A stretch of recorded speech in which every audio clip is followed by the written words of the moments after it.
ওখান থেকে সে বলতো, আমি আমার বাবার হাত ধরেই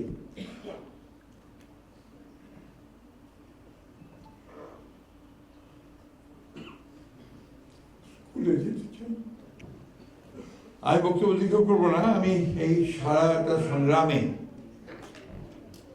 যে হিরো সঞ্জিদা তুলি, যে আমাকে অনুপ্রেরণা জুগিয়েছে, তাকে আমি সবসময় স্মরণ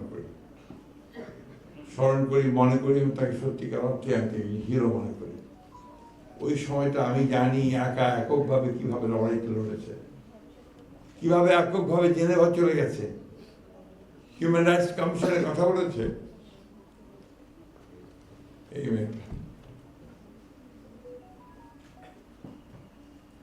তখন কেউ কথাও শুনতে চাইত না, ভয় পেত।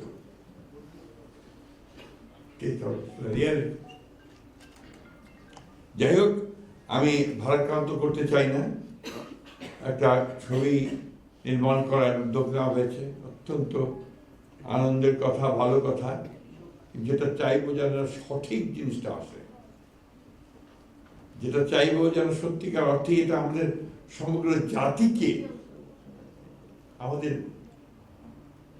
সেই ইতিহাসটা, যেটার জন্য আজকে আমরা মুক্ত হয়েছি, কথা বলতে পারছি, গণতান্ত্রিক পরিস্থিতি পেয়েছি, সেটা যেন সেখানে প্রতিফলিত হয়। আমাদের দুর্ভাগ্য যে আমাদের অনেকগুলো জাতীয় সংগ্রাম হয়েছে, লড়াই হয়েছে, যুদ্ধ হয়েছে। তা আমার কাছে মনে হয়েছে যে 52 ভাষা আন্দোলন ছাড়া আর কখনো খুব বেশি উচ্চমানের সাহিত্য বা কবিতা সে খুব একটা আসেনি আমার কাছে মনে হয়েছে। আমি জানি না শহীদ ভাই কি মনে করবেন, আর সেভাবে আসেনি। আমি আশা করব যে এবারকার যে লড়াইটা, যে সংগ্রামটা, যে আত্মত্যাগ, এই ব্যাপারে আমরা যে উদ্যোগগুলো নিচ্ছি, সেই উদ্যোগ সেই মানের যায়, সেই মানের হয়, যাতে করে আমরা গোটা পৃথিবীতে রিপ্রেজেন্টেড হতে পারি।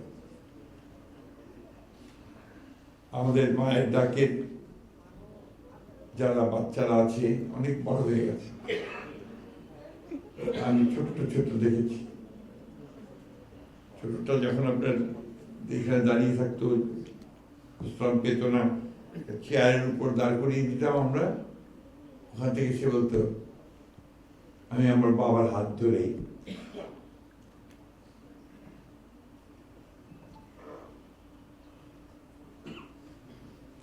স্কুলে যেতে চাই। আমি খুব দুঃখিত, আমি এমনিতেই একটু আমার একটু ইমোশনাল, কিন্তু এই বিষয়গুলো আমি বুঝতে পারি না। আমাদেরকে যেন কখনো এই ধরনের বাচ্চাদের কথা শুনতে না হয়, ভবিষ্যতে আমরা যেন কখনো এই ধরনের কোনো পরিস্থিতি না পড়ি যেখানে আমার এই শিশুরা বলবে যে আমার বাবাকে হাত ধরে আমি স্কুলে যেতে। কি ভয়াবহ! সবচেয়ে খারাপ লাগে কোথায় জানেন?